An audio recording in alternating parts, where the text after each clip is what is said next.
Hello everybody, back with another quick tip. Today we want to talk a little bit about generative AI here in Adobe Photoshop, and I want to talk about a little problem. Let's say I took this photo, but for whatever reason, the company I'm working with, the publisher I'm working from says, hey, do you have a photo that shows more of your body? Well, what I can do is I can start to make this into something that will give a little bit more space. The first thing I want to do is I want to make sure my layers window is open. And if it's not open, that's just window, layers. Here in the layers window, I'm going to double click on my background and that will turn it into its own layer. This is an important step, so don't forget to do it. Next up, I'm going to image, canvas size. Canvas size makes the canvas of my image larger.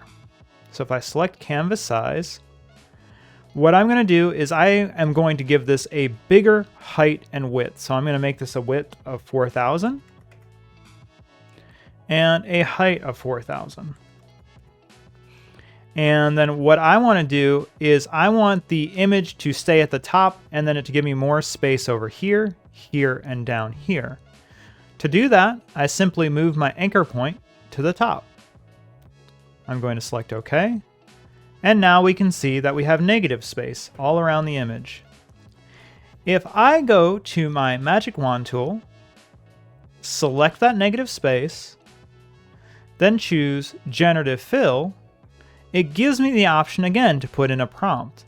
But if I don't put in a prompt and select Generate, it will generate a new background and my body so I can use it in that image that the person requested.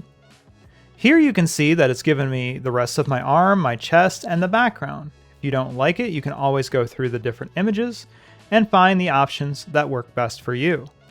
Let's take a look at another example we can use this technique on. This photo is amazing, but I want to use it in a video and I want to be able to pan across the video.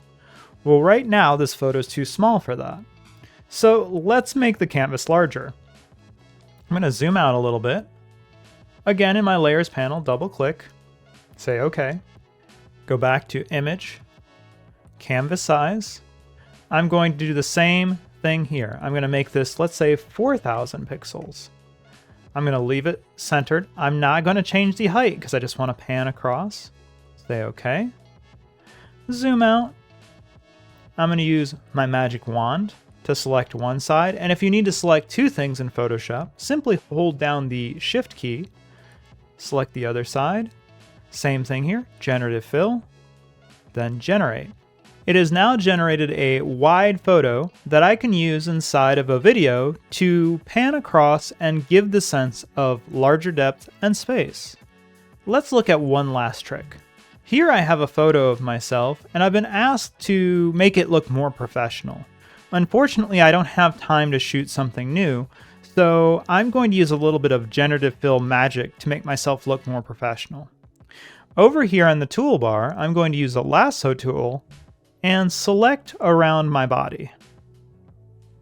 I don't want to get overly large, but I don't want to get too tight because that will help our blending. Again, I'm going to select Generative Fill, and this time I'm going to actually type in a prompt. I'm going to say suit and tie, and then hit return to start the generate. Here you can now see that I'm in a suit and a tie, and I look much more professional.